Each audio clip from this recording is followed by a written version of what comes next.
जयदेव निर्वाचन मंडलीर बीजेपी विधायक प्रार्थी डॉक्टर अरविंद ढाली बासभवन में बीजेपी मिश्रण पर्व अनुष्ठित हो जाए बहु बीजेडी कर्मी बीजेपी योगदान कर विधायक प्रार्थी बासभवन में देखा मिली।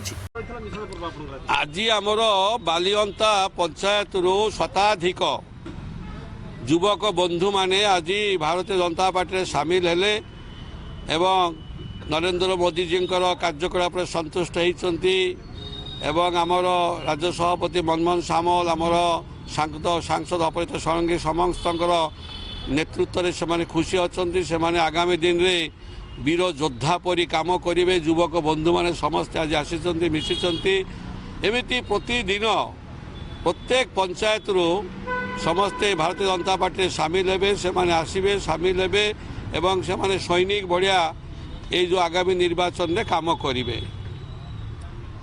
Bureau report DK news.